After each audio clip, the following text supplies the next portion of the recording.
Et bonjour, bienvenue pour cette nouvelle vidéo de l'actu ludique de votre boutique Jeux Barjo. Romain ici présent, Stan et C'est moi. Pierre toujours derrière la caméra. Je suis mal poli, je me présente en premier. C'est pas grave, t'inquiète, c'est on pas a grave. l'habitude. C'est vrai que peut-être que je suis un salaud, ça marche. Pas mal de nouveautés cette semaine, on n'a pas tout reçu malheureusement, mais comme ça on a déjà des trucs à aborder trop cool. Un peu de tout, des jeux de joueurs, des jeux, pas d'ambiance, mais jeux enfants, jeux de strat. Si, jeux ambiance, il est très haut. C'est vrai. Voilà. Bah, on va vous présenter tout ça de ce pas. Je te laisse commencer parce que Très bien. je suis un mec poli. On va commencer avec les tout petits. Et les petits explorateurs, ce sont les personnes qui avaient fait Amelia's Secret. Amelia's Secret, en effet, qu'on vous avait déjà présenté, qui était un jeu basé sur une application téléphonique où on scannait des éléments pour faire apparaître La réalité augmentée. la réalité augmentée, exactement. Là, c'est le même principe, mais pour les tout petits, c'est une chasse au trésor pour les petits. Nous sommes des petits explorateurs, comme le nom du jeu, et on va devoir retrouver des trésors qui se cachent petit à petit. Le jeu est vraiment, vraiment très bien fait. Moi, j'ai adoré ça quand on l'a vu à Cannes.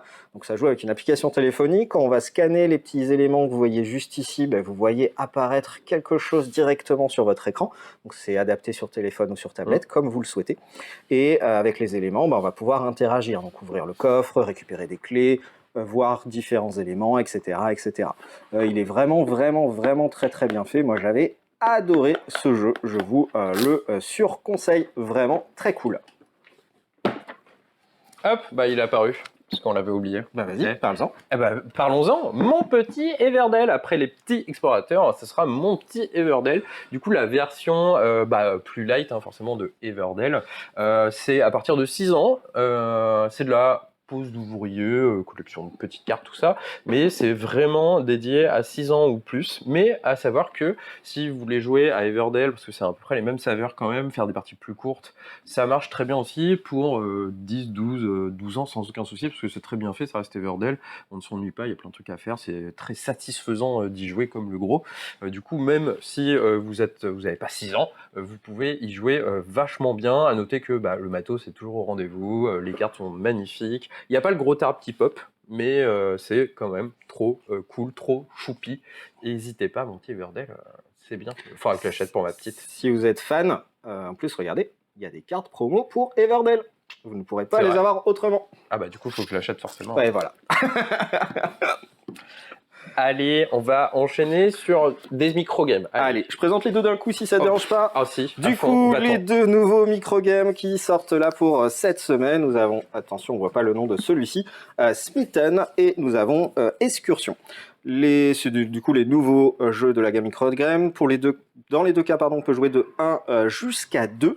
Et on va commencer par parler de celui-ci. Donc c'est fait par... j'arrive jamais à prononcer. Jamie Stegmaier. Stegmaier, en effet. Stegmaier. Qui a la boîte Stegmaier Games, du coup, qui est une boîte aux États-Unis. Et pour les 10 ans de sa boîte, il a décidé de créer un petit jeu de société sous format de microgame.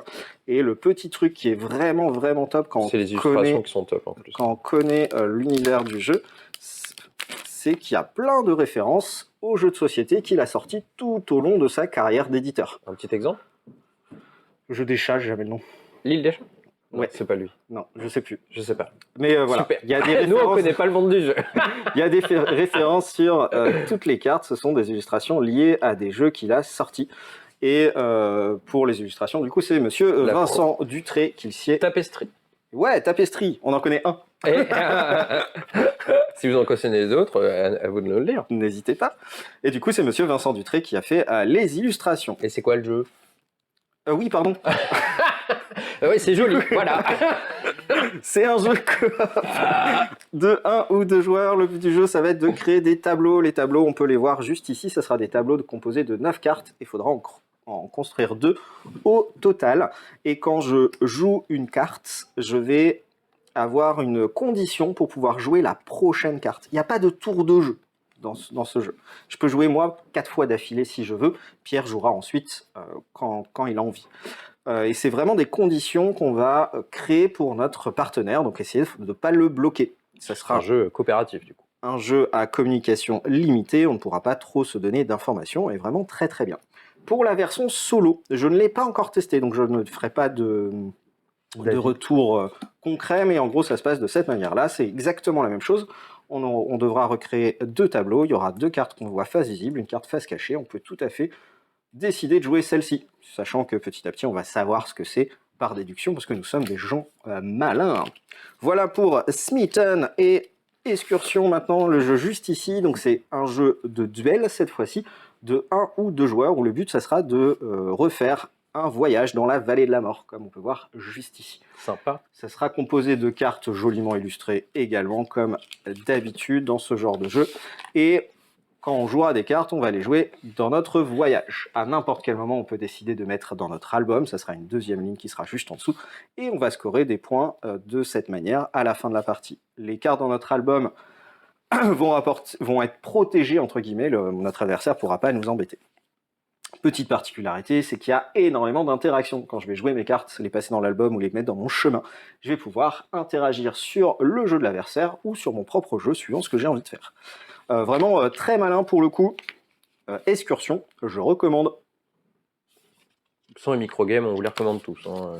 À part peut-être Antinomie à la rigueur. Ça, c'est ton avis perso. Alors, j'étais un peu déçu sur celui-là, mais tous les autres sont trop bien.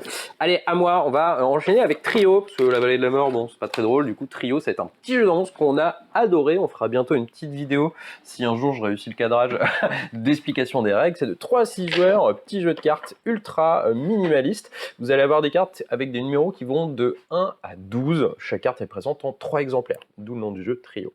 Le premier joueur a réalisé 3 triples, donc 3 fois la même carte à chaque fois, emporte la partie. Comment ça se passe? C'est très simple. On distribue toutes les cartes à tous les joueurs, sauf quelques-unes qu'on va mettre au centre de la table face cachée, et on va jouer chacun notre tour. Alors, mon tour de jeu, ça va être un principe de stop ou encore, c'est-à-dire que je vais pouvoir révéler entre guillemets autant de cartes que je veux, mais tant que les cartes que j'ai révélées ont la même valeur. S'il y a à un moment donné une carte type up qui n'est pas de la même valeur qu'une carte que j'ai déjà révélée, bah mon tour s'arrête, les cartes retournent face cachée, et c'est au joueur suivant de jouer. Du coup, quand c'est à moi de jouer, c'est très simple, je vais avoir le choix de soit dire à un joueur, y compris à moi-même, de me montrer sa plus petite ou sa plus haute valeur, donc à ce moment-là, il la met sur la table face visible, ou à la place de ça, je peux retourner une carte au centre de la table face visible. La première, bah, je la retourne. Si je retourne la seconde, comme j'ai dit, bah, si c'est la même valeur, je continue. Si c'est pas la même valeur, mon tour s'arrête, tant pis.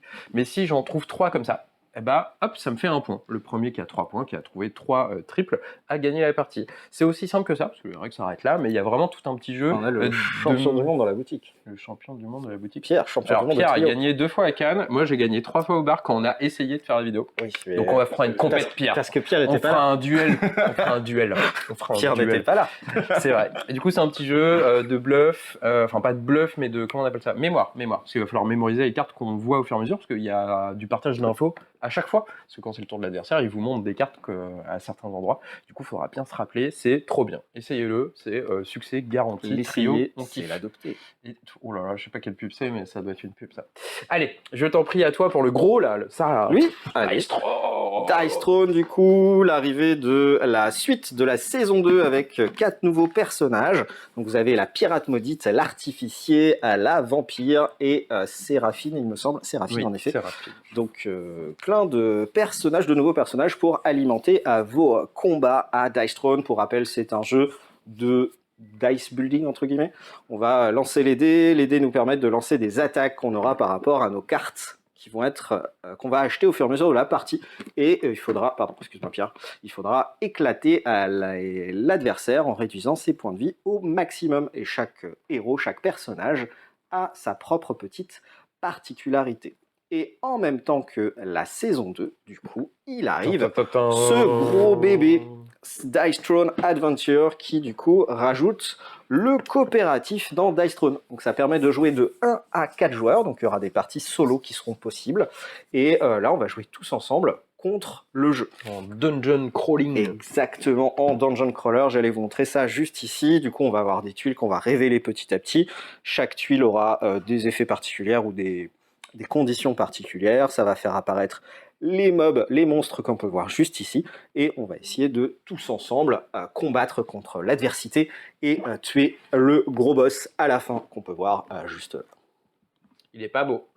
Bah, c'est un méchant. C'est vrai. Du coup, attention, c'est une extension. Ah oui, par contre, oui. Il faut des personnages de base des autres boîtes pour pouvoir y jouer. Après, tout est prévu au niveau des standees, des petites figurines en carton. Là. Du coup, il faut faire attention quand même, vous pouvez pas acheter ça tout seul et jouer, quoi. c'est juste le petit truc, mais c'est trop bien. Ouais. Sachant que si vous adorez Dice Throne, attention, on n'en a pas beaucoup, et il n'y aura plus d'autres tirages. Non, du coup, c'est la fin. malheureusement, faut se presser si vous le voulez, quoi. Voilà, c'est notre attention, quoi. Bon, bah, moi, on va enchaîner. Je vais en faire 2 d'un coup aussi. Voilà, bim, bien fait. T'en as fait 3. 1987, Tunnel sous la Manche, donc dans la même gamme que 1923 Cotton Club ou les autres, parce que c'est le 3e ou le 4e. Celui-là est 2 joueurs, 1 contre 1, asymétrique, parce que comme on va essayer de construire le tunnel sous la Manche, un joueur va jouer les Français, l'autre les Anglais. Le but du jeu, du coup, ça va être le premier à faire son petit trou, parce que chaque joueur va creuser de son côté pour essayer d'aller au centre. L'idée, c'est avec de la pose d'ouvrier, mais très originale, pas comme les autres. Début de la partie, vous allez piocher chacun 10 ouvriers, donc c'est des petits trucs en bois de couleurs différentes. À mon tour de jeu, simple, je vais poser pas un ouvrier, mais toute la pile d'ouvriers de la même couleur que je possède sur un emplacement d'action. Ces emplacements d'action ont 2 actions possibles, j'en fais une des 2. Donc on peut se disputer les emplacements, mais pas pour la même raison. Je fais l'action, donc gagner de la thune, des technologies, trouver des fonds, etc. etc. L'autre joueur, quand c'est à lui de jouer, va faire pareil, on va prendre une pile d'ouvriers de la même couleur, la poser sur une action. Petit truc original, c'est que je peux prendre une action déjà prise par un autre joueur si j'ai une pile de jetons supérieure à celle qu'il a posée précédemment. À ce moment-là, je vais prendre les jetons pour moi, que je vais mettre dans ma réserve, et je vais mettre les jetons à ma place si ils sont supérieurs en nombre. Et du coup, je ferai l'action tout simplement. Mais comme ça, j'ai refil en ouvrier de mon côté. Et il y a tout un petit échange comme ça de stratégie dans la tête, un peu échec, on met, l'autre se demande qu'est-ce qu'il peut faire, est-ce que je vais vraiment là, etc. Et après, ça va être un jeu de course où il va falloir être le plus opti possible dans vos actions, de révéler les tuiles à creuser, parce que chaque tuile va vous demander des ressources bien spécifiques. Les technologies rapportent pas mal de points et vont vous aider, donc il y a ça aussi à prendre en compte. Enfin voilà, il y a vraiment plein de choses. La partie s'arrête sur 2 conditions, soit un joueur est arrivé au centre, on va calculer les points, mais c'est souvent lui qui gagnera, ou alors un joueur, en creusant, a un peu dérivé, quoi. S'il dérive 4 fois, ça met fin à la partie, et là il a perdu du cash parce qu'il a inondé le tunnel, donc il est renvoyé, quoi. Voilà. Donc c'est des parties de 45 minutes quand même, c'est ça que j'aime bien dans ces petites boîtes, c'est des gros jeux de stratégie au final, qui sont assez simples d'accès, mais qui sont vraiment très profonds, donc n'hésitez pas si vous aimez les jeux comme ça, de poche, mais avec une grosse profondeur, c'est vraiment très chouette. Dernier petit jeu, c'est Rivality, qu'on a découvert à Vichy l'année dernière. Et on a adoré, ça a été le petit du salon en vrai pour nous. Donc c'est de 1 à 4 joueurs, le mode solo on va le dire, je le connais pas. Voilà. Mais on a joué à 3 et c'est des parties rapides, mais beaucoup de réflexion, très profond, mais très simple. C'est quoi, 15-30 minutes grand max, si vous avez quelqu'un qui réfléchit trop. Le but du jeu, ça va être de contrôler des zones. Tout simplement, en jeu de majorité, vous allez avoir des tuiles où on va envoyer des unités, les golems, pour essayer de prendre le contrôle. À chaque tour, c'est simple, j'ai 2 tuiles dans la main. J'en prends une, je la pose sur la surface de jeu, donc on va construire une surface de jeu commune au fur et à mesure de la partie. Quand je pose ma tuile, je pose mon magicien et un de mes golems dessus, donc une de mes unités, et ensuite je fais le pouvoir de la tuile. Et les pouvoirs des tuiles vont nous permettre d'envoyer nos golems 3 tuiles plus loin, 2 tuiles plus loin en diagonale. Il y a tout un petit jeu de positionnement comme ça, de quel endroit c'est le mieux, quelle tuile je veux prendre, parce qu'il y a des tuiles qui sont plus intéressantes que d'autres, il y a des tuiles qui sont protégées par des boucliers, etc. C'est vraiment très sympa, trop cool, genre de jeu abstrait avec un univers plutôt très sympa, choupi. N'hésitez pas, Rivality, on recommande à fond. C'était bien amusé, en effet. Et voilà. Ah non, One Piece réassort. Ah oui, on a de nouveau des boosters One Piece, des decks de départ. Du coup, n'hésitez pas si vous avez manqué le premier shot, c'est de nouveau ici. On en a à nouveau, en effet. Oui. Événement, ça donne quoi? Plein de choses. Pour ceux qui sont au courant, les joueurs de Magic l'Assemblée, vous avez plein de championnats de France, pardon. En ce moment, il y a le championnat de France pour le Duel Commander qui est en train de se préparer. Du coup, on a fait pas mal de tournois Duel Commander. N'hésitez pas à venir vous entraîner. Sinon, dans 10 jours, l'avant-première, l'invasion des machines. C'est ça, après la suite de Phyrexia. 14, 15, 16, n'hésitez pas, on fait 4 comme ça, avant-première durant le week-end. N'hésitez pas à aller sur nos réseaux pour avoir tous les renseignements. Toujours le skirmish de Flesh and Blood pour les amateurs de flèches. À galère, forever. N'hésitez pas à venir jouer. Et voilà, et après plein d'événements, toujours n'hésitez pas à rejoindre nos réseaux sociaux, notre Discord pour être au courant de tout ça. Yep, et à vous abonner, si vous aimez bien. Cliquez, tout ça, poupou, c'est toujours bien. Oui, Non, bien sûr. bah oui, c'est bien. Bien sûr. Bon, bah allez, on a assez pris de votre temps. Des bisous, bon week-end ludique à vous.